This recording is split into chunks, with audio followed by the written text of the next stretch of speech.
Here we go. Tune in. I'm Facebooking. Woo,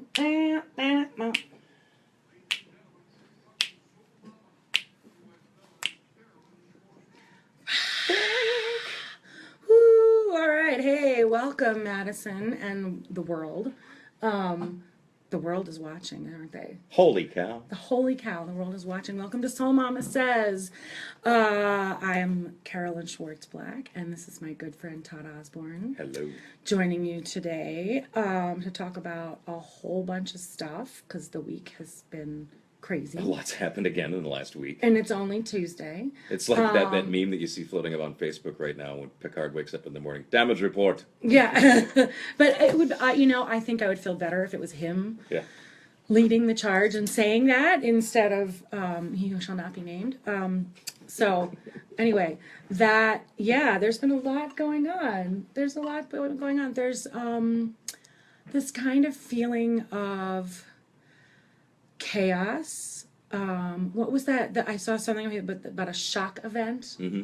Like this Muslim ban is they're calling it a shock event, and it's meant to completely turn us all upside down, right? And throw us into chaos. Everything that's been happening has been a complete upside down. It's like, yeah, we're just going to shake it up. Exactly what he said he was going to do. Shake it up. Shake it off. Shake it up. No, we're not gonna do any Taylor Swift today, because we don't have the money to do Taylor Swift today, right?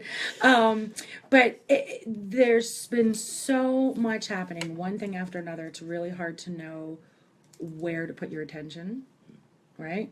Where to focus. I know I have a hard time focusing. Look, a squirrel, a bunny. It's very hard to know where to put your attention and when to turn off the news, because you need to turn off the news or your Facebook feed. Don't turn off your computer right now and keep watching Facebook right now. Okay.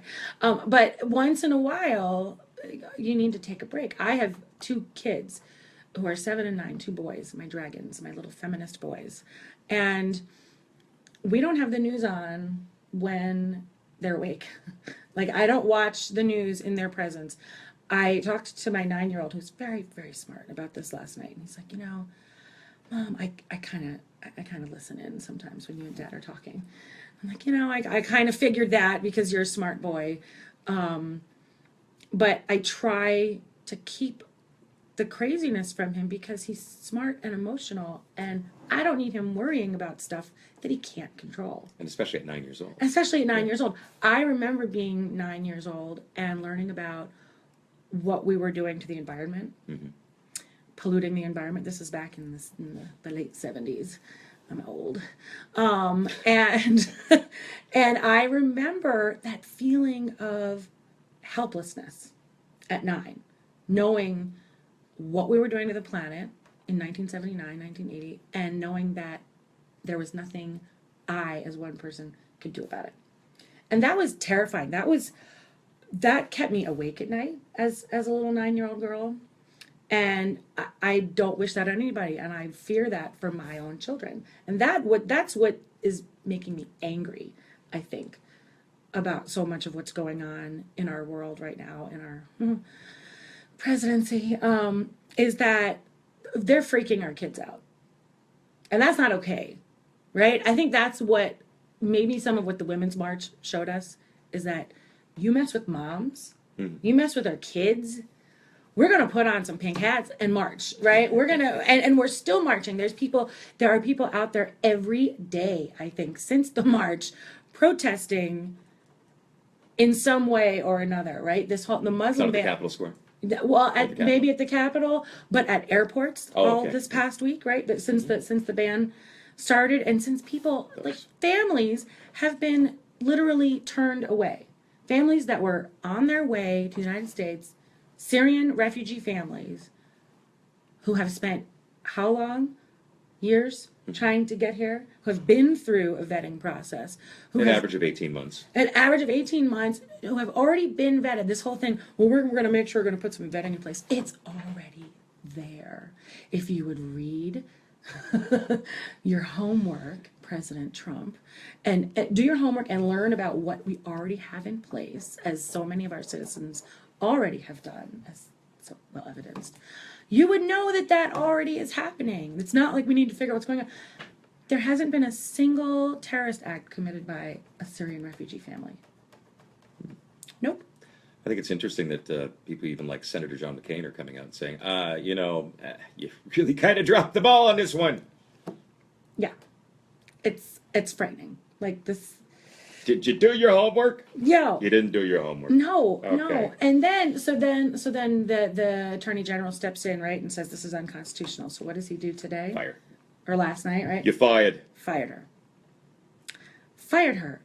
Not in person. You fired. Not over the phone, but like via email or something. Like, fires her when it is her duty as the Attorney General to stand up and say, hey,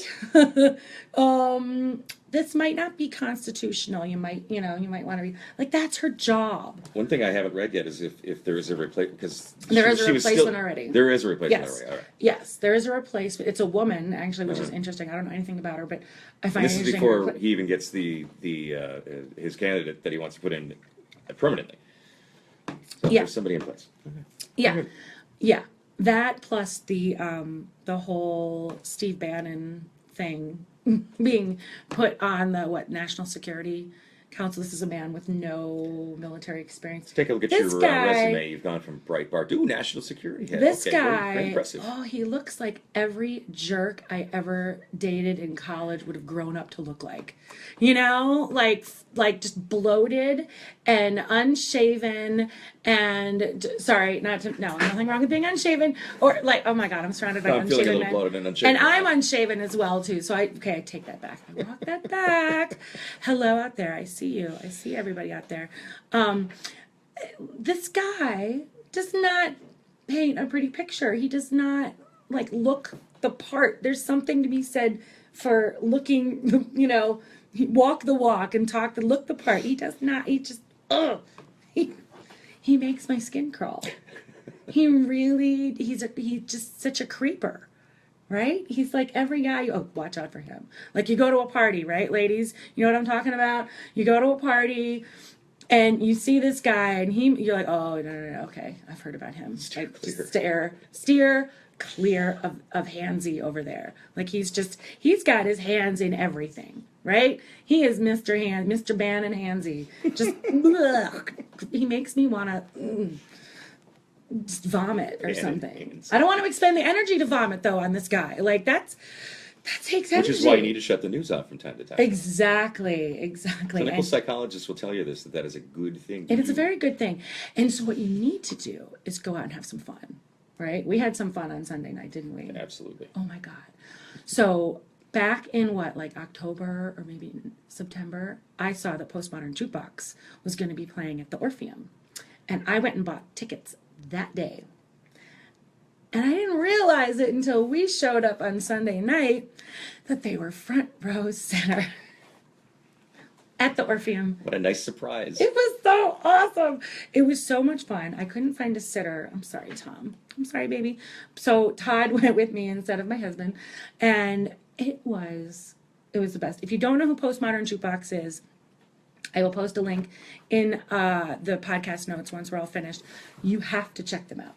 This was a group that was started initially by a New York City-based jazz pianist. He's from New York? Of course he's from New York. Duh. He's having trouble, making the gigs kind of stretch out and bring a good source of income in. So a few years ago when Nickelback played the Super Bowl, he decided to put on Nickelback. Yeah, he decided to do a short Nickelback tribute in a Motown style. Oh my, really? And it was so successful that this became the basis and the model for what would eventually become Postmodern Jukebox. Scott Bradley's Postmodern Jukebox. I discovered them through their they've done a couple of covers of All About That Bass, the Meghan Trainor song. Which I love. I know it's ridiculous and poppy, but it's so catchy. It's not. And as a big girl It's got some bass going on. It is fun to sing, and it's a blast. So I saw their version with Kate Dickinson, who was playing upright bass on this song. And that's the one. This is the one with Casey Abrams. Oh my gosh. I ain't no size 2. Yeah, that's the one. That's the one. So they take these these poppy songs and flip them and turn them into like these 20s, 30s, 40s classics, or even like a Motown classic or something. It's so fun. And as a singer, it's a blast because for some of these songs, you learn what the lyrics are when you hear them in a different context. And I didn't really know the lyrics to All About That Bass until I heard that. And I was like, oh, okay. Yeah, it's about empowering women. It's about empowering women of all sizes. That don't have the perfect body. That's right, and I certainly don't, although my husband thinks it's perfect for him. Boys like a little more booty. They do. They like a little more booty to hold at night. So I did my own little version on YouTube of that, and then just kept learning about these guys. And so we went. And Casey Abrams, who if you don't know who he is, he came out. He was on American Idol. He was just singing on that song that Mike was just playing. And he's a wild man, crazy, wild, awesome, so much fun. And he plays the upright bass. Well, he came out and did their version of "Sweet Child of Mine," and is this New Orleans bluesy, really swingy, awesome thing. Mitch would have loved it. And Mitch would have loved it. And we were sitting in front, and I had been making really good eye contact with all the singers the whole time we were up there, because that's what I do. And you're 3 feet away from and I'm 3 feet away from the stage. And he comes to the edge of the stage, right? And he looks right at me. Right at me. And I'm like, oh my God, what's going to happen? And then he goes back, and then he comes back to the edge of the stage, jumps off the stage, and pulls me up to sing with him. This is where I saw Carolyn turn into a 17-year-old. Oh my God! I was like, oh, because he's what? I probably I'm 20 years older than him, right? Probably, but oh my God, it was so much fun. I sang "Sweet Child," the end of "Sweet Child of Mine" with Casey Abrams at the Orpheum, and the crowd went freaking nuts. Yeah. It was so much fun. He did this whole whoa, and pointed at me, and then he laid a big fat mwah, and jumped right back on the stage, and the moment was done, right? I looked at Todd, I was like, oh my God, what just happened? It was crazy. And then the rest of the evening, I was just flying high, totally flying high. And as we walked out, I don't know 10 people must have stopped. Was that you? Oh my God. We thought it was a plant. I'm like, no, I'm a real life person. And did he know you? How did he know you could? I'm like, I don't know. He just knew. He just looked at me and knew. And it was so much fun. It was a blast. And it was when we got there, what did I say?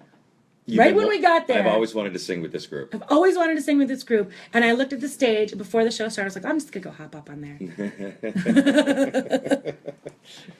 And I didn't hop up on stage because this security, they were on it, man. They were on it.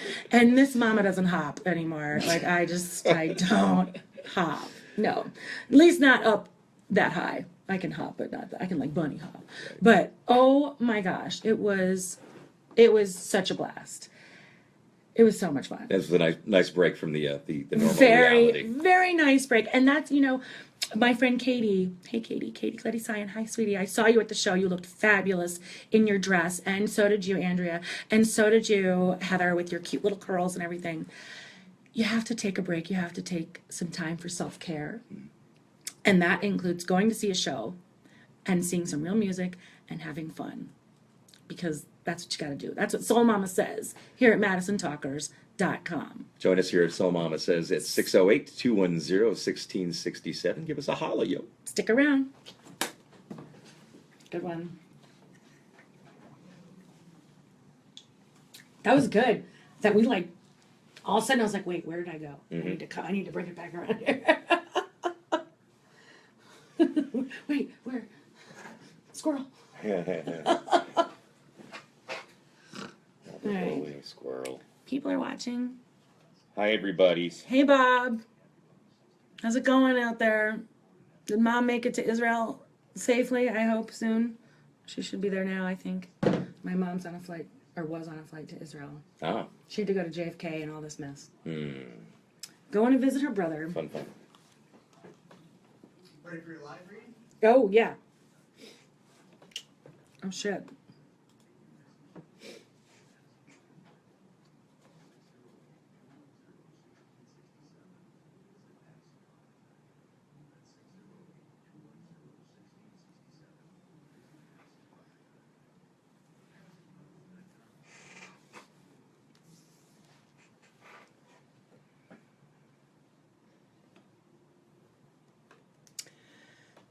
One of the things that we need to do for ourselves is take care of our finances. And sometimes that's hard to do. I have a good friend, Judy Fowler, and she is a personal money manager. And she can offer peace of mind for your money matters. She can help individuals with paperwork, bill paying, budgeting, and financial organization. And you can reach her by calling 608-520-0602 or go to her website at www.personalmoney.vpweb.com.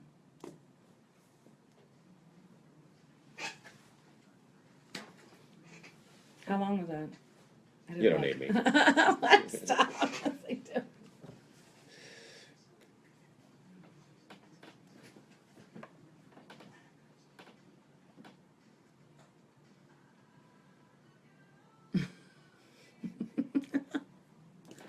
Are you lonely? Are you lonely, Todd? Not exactly. No, good. I'm not lonely either. Are you lonely? No? Okay. Engineer Mike says no. Engineer Mike says no. That's good. Feeling good. But if you are lonely and you want to talk to somebody, call us. Because we're here. We're here for the next 45, well, you're here for the next 10, 15 minutes, and then you got to go. But I'm here, and I would love to talk to you. There's like all kinds of stuff we could talk about. 210-1667, area code 608. Yeah, Todd? We can talk or not talk for hours. We could talk. We could talk. We could have some, I don't drink coffee, but we could have some coffee and talk. Yeah. It's no big whoop. Shout out to Mike Myers, right? Yeah. Coffee talk. Sponsorship. That was a nice little sponsorship shout out that you heard to my good friend Judy Fowler.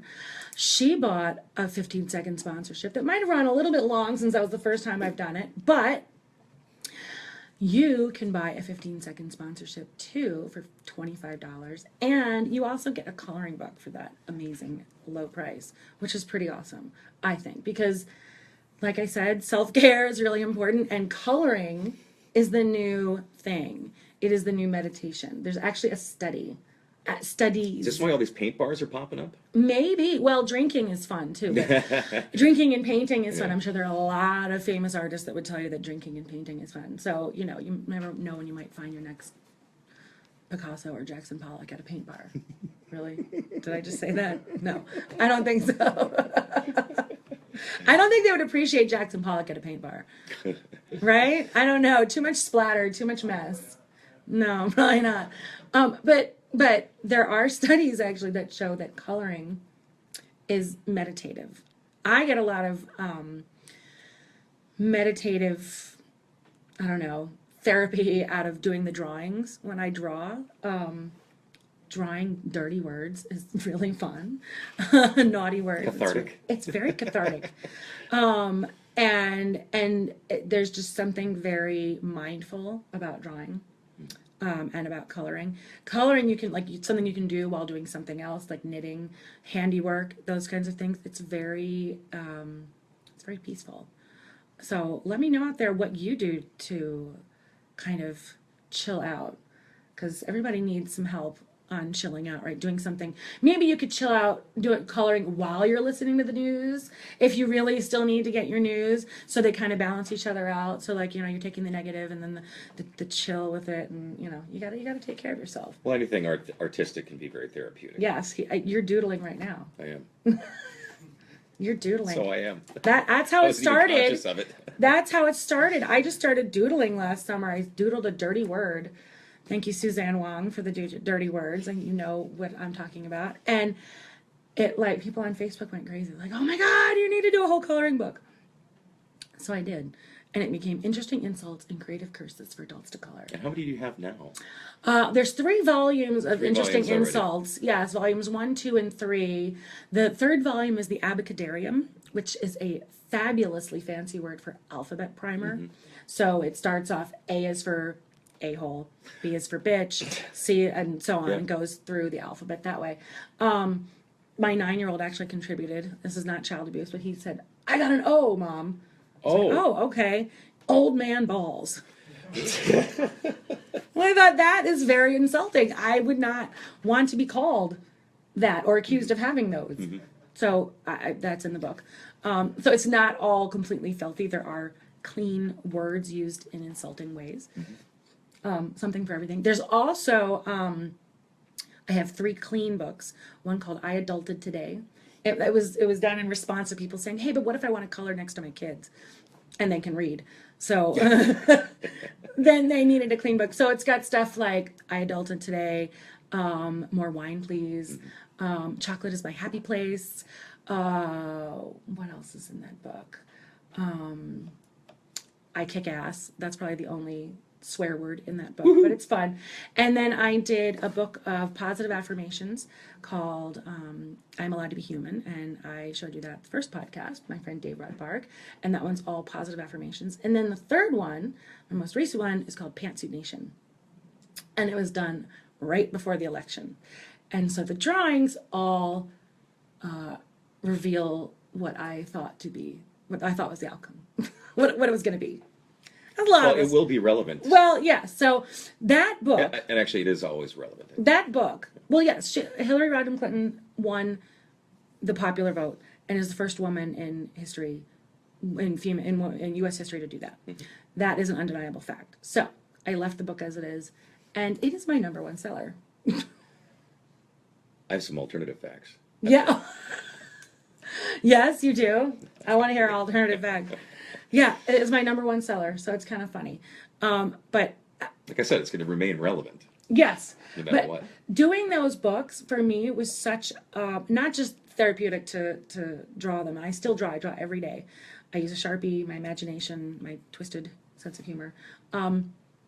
And doing it, like, I wrote this in my blog, that I never thought of myself as a visual artist. My sister, Lisa Hoffman Schwartz, is a fabulous, hey baby, wonderful visual artist. And she has her own Etsy shop and does amazingly creative things with clay and a letterpress, and really, really cool. And she's always played that role in our family. I'm the performer. I'm the right. I'm the one on stage saying, "Give me the mic. Look at me, right?" And that's the role that I've always played, and never thought of myself as a visual artist. I've tried drawing before. Like I took a drawing class, like trying to do real life, like life. You just drawing. didn't find your style until No, I could never do it. I could never draw what I saw, and I could doodle. But I didn't think that was a skill, Not everybody can do that either. No. And it's funny, when I started doing it, I showed my sister, and she was like, oh, let me try it. She tried doodling something, and she was like, I can't do it. And I thought that was amazing.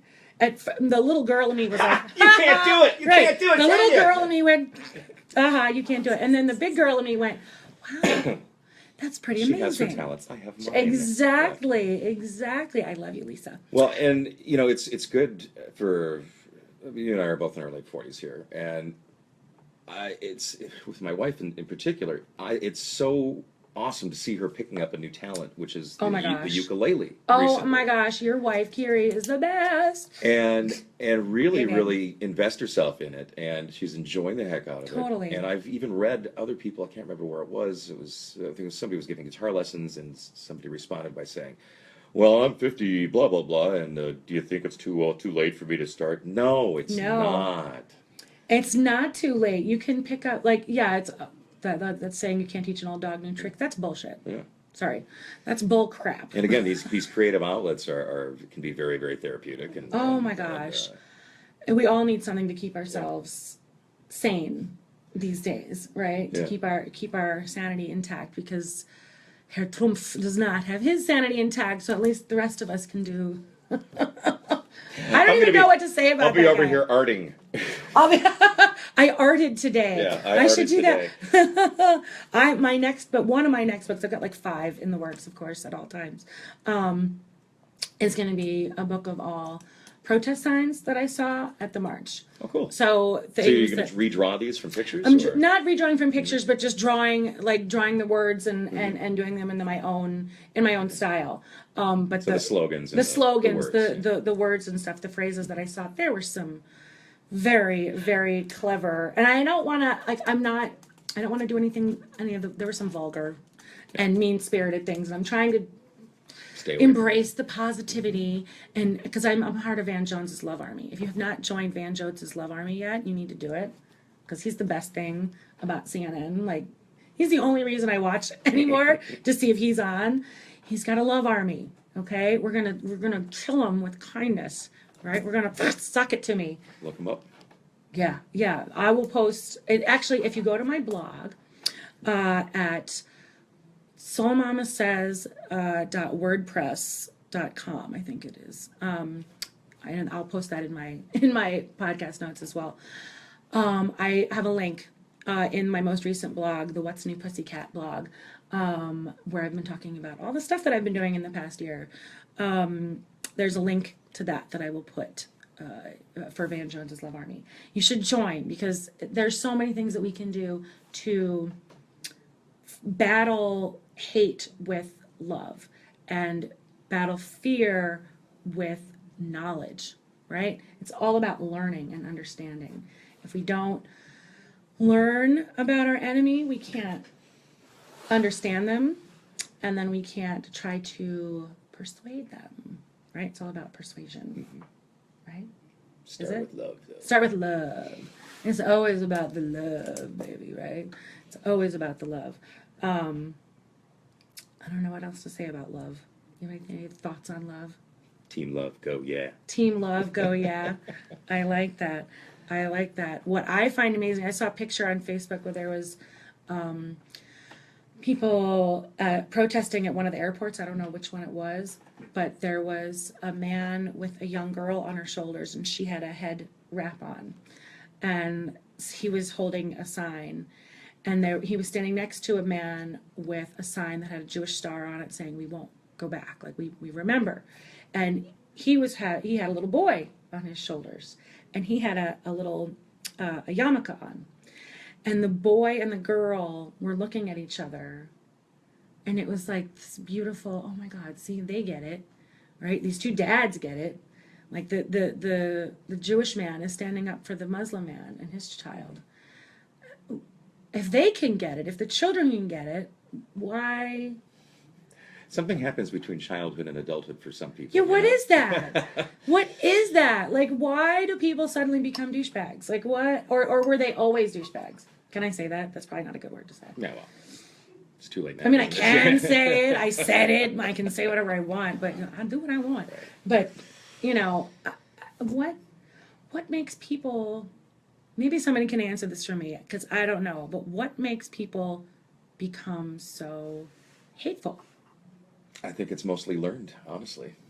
It has to be. It has to be learned. You come out of the womb, we're all exactly the same. Well, not exactly. I was 10 pounds. My wife was 7. Call me at 608-210-1667. Or join the conversation at live stream. Go to madisontalkers.com and click on live. And tell me why you think people become such jerks, because I want to know. Yeah. Come back to Soul Mama Says. All right, you got to run? Yeah, I got to run. I'm sorry. Okay. He got in early, too. Of course. Hmm? So he got in early, too, of course. Yeah.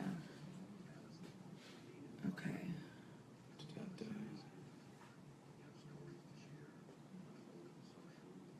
All right, what else am I going to talk about? I got to run. Bye. Say bye to the people. Soon. Bye, everybody. Got to run. All right, I'm on my own now. Mama's on her own. Help her out. Actually, you got it. Half hour talking? I can do that. Yes, you can. Yes, you can. I never understood why they didn't use that song.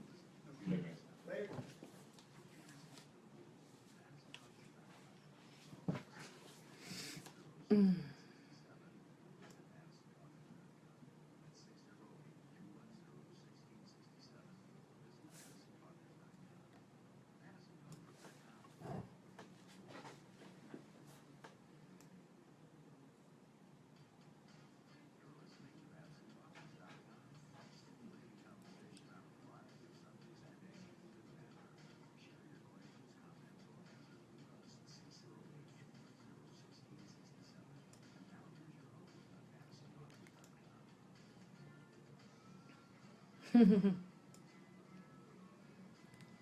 Hey, everybody. So Todd had to run, so I'm here on my own for the rest of the show, for the rest of the half hour. So if you got something to say, please give me a call.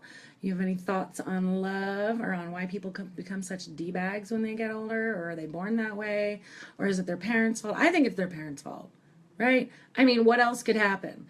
But it has to be. So parents, shape up, okay? Like, I'm trying to do the best job that I possibly can to raise good, thoughtful, kind children. And I think I'm doing an okay job. I wish other parents put so much thought into it. You know? I don't know.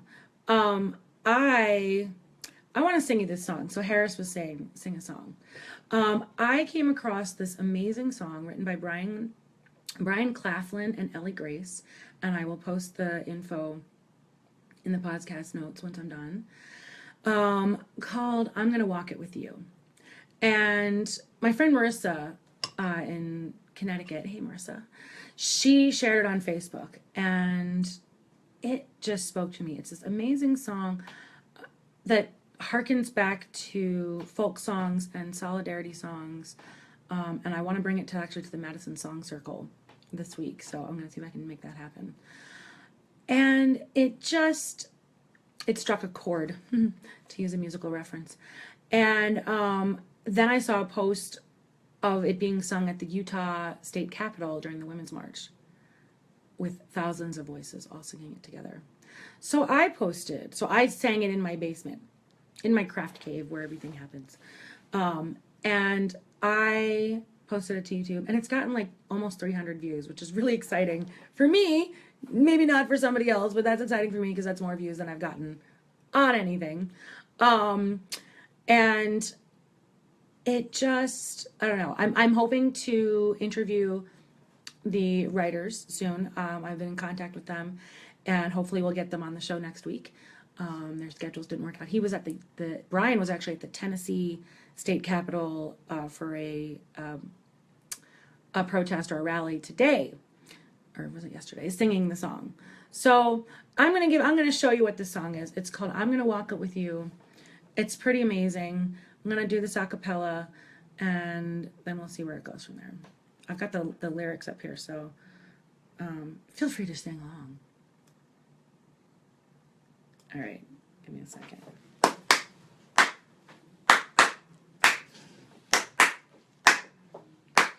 Well, I know it might be a hard road, but I'm gonna walk it with you. And I know you might have a heavy load, but I can carry some too. Well, I will lift you up when I push you down, raise my voice and stand my ground. Well, it looks like it might be a hard road, but I'm gonna walk it with you. And it looks like it might be a long night, but I ain't going nowhere. I know it's gonna be a hard fight, but I will stay right here. Well, I will shine a light in the darkest hour. I will face the man in the tallest tower. It looks like it might be a long night, but I ain't going nowhere. I will work, I will fight, I will strive in the name of love. I will speak, I will shout, I will sing it to the skies above. Well, it looks like it might be a perilous climb, but I will follow your lead. I know it might be a long time till every one of us is free. But I will hold up tight, I will stand by your side, be with you for this whole damn ride. It looks like it might be a perilous climb, but I will follow your lead, yeah. And it looks like it might be a hard road, but I'm gonna walk it with you. I know you might have a heavy load, but I can carry some too. Well, to push you down, I will raise my voice and stand my ground. Well, it looks like it might be a hard road, but I'm gonna walk it with you. I'm gonna walk it with you. I'm gonna walk it with you.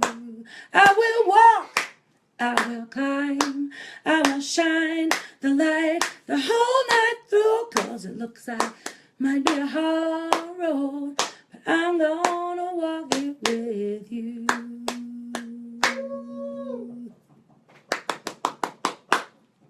Thank you. Does that like, that spoke to me. Like when I heard that, it like really, it hit me. It hit me like those old Solidarity songs, right? It hit me like We Shall Overcome, like what's that Jimmy Cliff song? Many Rivers to Cross. That it, we got to keep going. Like we can't let this shock event, right? We can't let them keep bombard us with all this stuff and let it wear us down. Can't let it wear us down, because that is what they want. I just saw a quote that Steve Bannon is quoted as saying he was a Leninist back in 2013, which means he wants to tear down the government. He wants to tear it all down. He wants to dismantle it. And that's not okay. That is not okay for what's going on. We can't do that. No. No. That's just not okay. I mean, really. I don't know. Eric, my brother-in-law, just said, hit me like Sunday morning. Yes, we are in church. This atheist Jew is taking you to church. That's how effed up things are, right? I'm agreeing with religious people and gospelizing stuff. Like, I don't know how else to feel. I don't know how else to react to this stuff. What did I see recently? When Dick Cheney and Michael Moore and the Pope are all on the same side of something like this Muslim ban, the world is totally effed up. Like, really? The Pope, Dick Cheney, and Michael Moore. That's like the three horsemen of the apocalypse right there. We just need one more, right? And then boom, we're done. I don't understand. Wait, did I just say that the Pope was one of the four horsemen of the apocalypse? I did. I'm sorry, Pope. I'm sorry. I really, really like you, except for the whole, you still have a problem with women thing. That's a thing Christians and Catholics have. I don't know. But what is wrong with the world today when I'm agreeing with Dick Cheney? Someone needs to help me understand how it's possible that I can agree with Dick Cheney and how he can agree with Michael Moore. That just seems completely out of whack. Like, I keep waiting for Ashton Kutcher to come out and say, ha ha ha ha ha, punked, we got you. Like, really? Like, how is this not just one giant episode of punked? I don't get it. I wish I could understand. I wish someone would pinch me and not in the butt, like pinch me to let me know that this is just a dream. You can wake up now. Come on. 'Cause I don't see how this is happening. I don't see how the Democrats aren't stopping all of the confirmations, not just Betsy DeVos or Sessions or whoever is the latest, du jour. How are they not standing up to every single one of them? How are they all getting through? How are all of these Republicans who just a few months ago said that they would never stand behind Trump? Before he was elected, they said they would never, right? All these never Trumpers. They said they would never back him, that it would just, no way. And here they are, just falling right in line. And what are they going to say to their constituents when the world falls apart? Oh, we were just following orders. We've seen this before. People have been following orders for a long time, and it does not end well. It really doesn't end well. I'm wondering, I thought about today about busting out my Jewish star to wear today. And that shocks a lot of people. And that's the point. I saw someone in a photo of one of the protests at, I think it was JFK. In the crowd, there was someone wearing a yellow star, and it said Yudin. And it was like, yep, that's what we need to start doing, because that's what this administration is requiring. That people get outraged, that people get upset, that they do something. I shared on Facebook recently a video from Representative Steve Israel, who is retiring from Congress this year after 16 years, about how to effectively get through to your members of Congress and your representatives. And letters are nice, and phone calls are nice. And I've been making a phone call to Ron Johnson's office every day. Very friendly. Hi, it's Carolyn from Madison. I don't need to call back, but I'm just calling to let you know that me and other fellow Wisconsinites don't approve of X, Y, and Z. But the way to really get them is to show up. You got to show up where they are. You got to go to the town hall meetings. If you can get to their office, show up. Because if they have to look you in your face, that's something else. That's something else. Stick around. We got one more segment here on Soul Mama Says, flying solo. Tune in at MadisonTalkers.com. See you soon.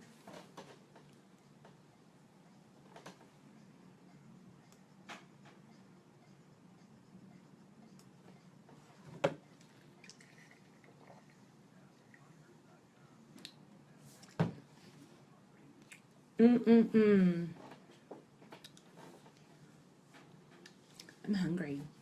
I'm hungry. Who wants to meet me for lunch? You're buying. Call it a sponsorship. In-kind contribution. I accept in-kind contributions.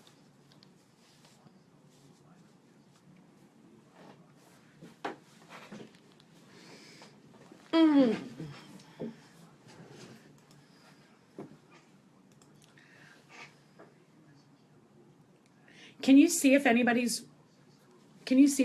tuned in at live stream? I'm on live stream, but I can't. Nobody's chatting. Can you tell if anybody's listening? Yeah, I can. Oh, cool.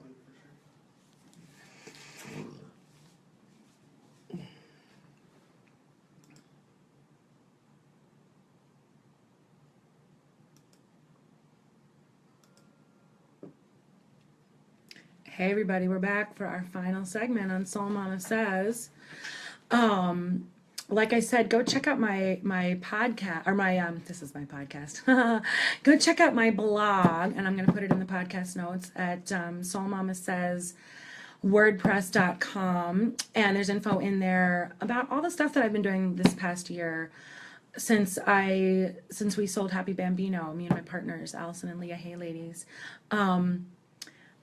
Everybody kept asking me, what are you going to do next?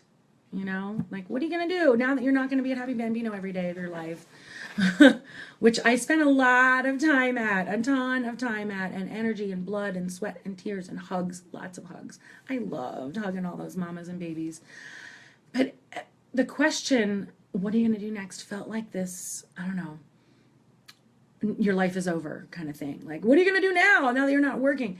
And I've been working my butt off since I have been working. And so this is one of the things that I've been working at. And it's something I've wanted to do my whole life, is talk on the radio, is talk to people.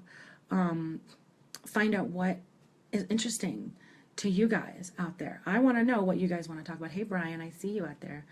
I want to know what you guys are into and what you think about what's going on in the world today. I, for one, am freaked out and not ashamed to admit it, and having a hard time trying to figure out how to process that for my children and turn it into something useful instead of just freaking out.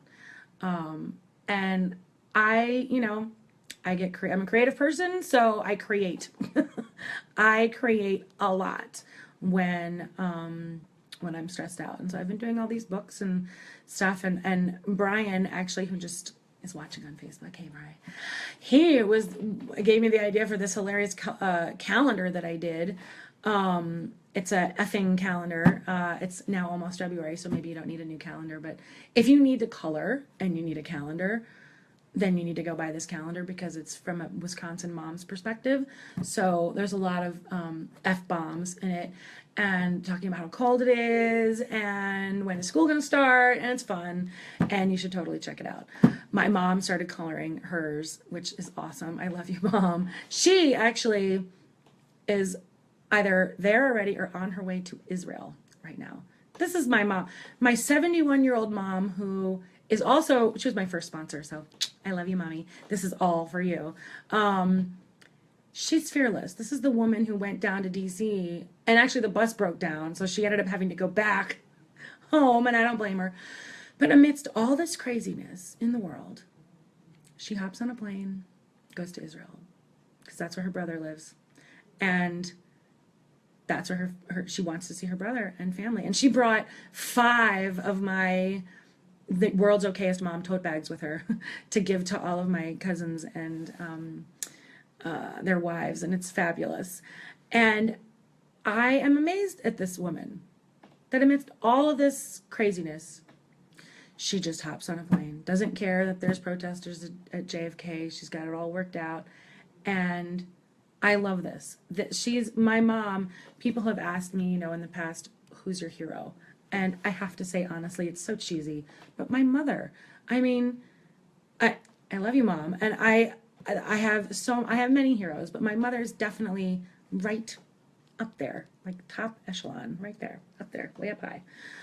Because she does what she wants and doesn't care about the consequences. I love that. I wish more people would do that. I'm trying to do that now. This whole, Tina Fey was the one that said it, say yes, and figure it out later, right? Do it. That's what, for me, this past year has been about. Saying yes and figuring it out later. If there's something that I want to do that's creative, do it. The coloring book thing. You know what? I wasn't a graphic artist before. I am now. I am a published, even if it's self-published, I am a published author. That's awesome. I never thought that I could do that. And I have sold books online. There's like a whole detailed royalty report to prove it. I have always wanted to do this very thing that I'm doing right now. I decided to go ahead and do it. Fortunately, the Mitch Hank Show, awesome. You guys love it that you guys started MadisonTalkers.com because you guys needed to do it, right? The mic folded, right? For all intents and purposes, Progressive Talk Radio in Madison went down the tubes, and that's crazy. So what happened? You guys started it. Mitch Hank Show, boom. Started MadisonTalkers.com, and that's amazing. I saw a sign that said, stop waiting for somebody else to do it. You're the person that's going to change it. You're the only person, and this sounds so preachy and so whatever, life coachy, but maybe I am. I don't know. You are the only person that can change something for yourself. And if you're waiting around for other people to change the world, stop waiting, right? Just stop. Stop waiting and do it. Figure out something that you can do today. Whether, calling and writing your congressman a letter. It's awesome. If you can physically go and be in their face, even better.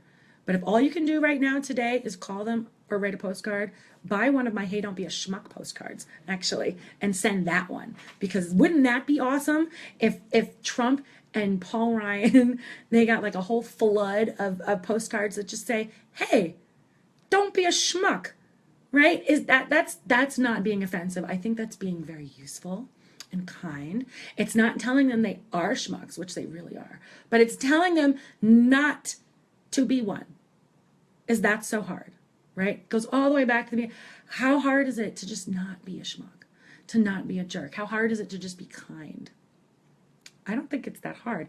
I make an effort on a daily basis to be kind to a random person, whether it's just saying, hey, awesome shirt, or oh, I love your hair, or cute boots, or something.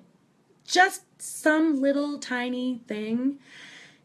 It makes their whole demeanor like just, oh, thanks, and it's such an easy thing to say. Hey, great boots. 3 words, right? That's it. A smile too. You need to do it with a smile. Hey, great boots. Or, hey, nice outfit, right? I've done that. I've seen someone who looks just so fantastic, so wonderfully put together, perfect put together. I thought, ooh, what wonderful ensemble, and maybe they don't know what the word ensemble means. It's the French version of ensemble, which means your lovely like outfit getup. But they love it. Someone says that to you. Doesn't that make you feel good? How hard is that to do? If everybody did just that once a day, and everybody got one compliment, one random compliment a day, just one, think about how that would change not only your own demeanor, right, but everybody around you. If everybody got that little lift, when I log on, I'm kind of obsessive about numbers and stuff, so I always keep my Create Space login page open. That's where I publish my books. It's online. I sell them through there, and I also sell them through my Etsy page. But I log on there like several times a day just to see if the number went up, right? And if it goes up by 1, I'm like, ooh, just this little boost, and I feel great. Even if it's just for 10 seconds or 30 seconds or whatever, that's a nice little boost in my demeanor that I didn't have before, and I feel like if more people had that, oh, the world would be such a nicer place. Mitch, yes, or no, Cliff, I see you. Yes, I need to mix the standard CD. I know. So I did this amazing CD with Cliff Fredrickson last year. It's last year already. Oh my gosh. Cliff Fredrickson, Johnny Whitcomb, Harris Limburg, John Woodburn, and who else?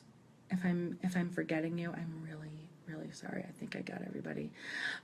This fabulous standard CD that I've been working on trying to finish, and one thing after another has kind of blocked me from doing that, but I'm going to do it because this is the year of yes, right? My friend Dave Redberg actually had a CD called The Year of Living Yes, right? Because you got to say yes. You have to say yes and do stuff. If you don't, you won't ever have any fun, right? You won't ever find out if you can't do something if you don't try. And for me, learning at 46 that I have these new talents that I didn't know I had is amazing.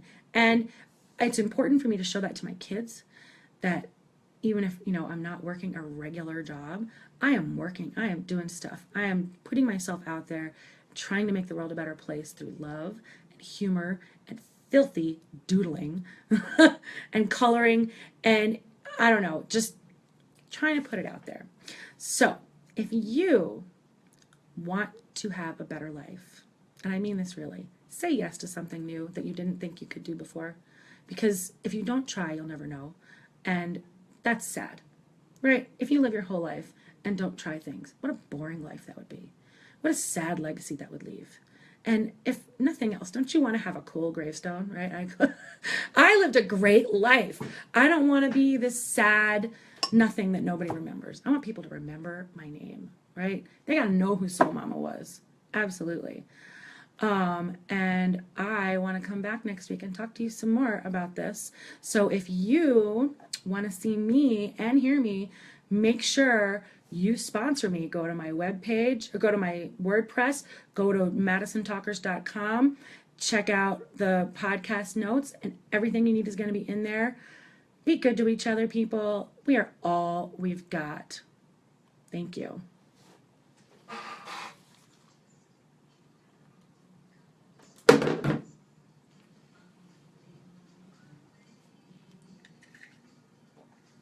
like that. I like that sign off. We're all we got. We're all we've got. Cool. We are all we've got. Ain't nobody else coming for us to save us.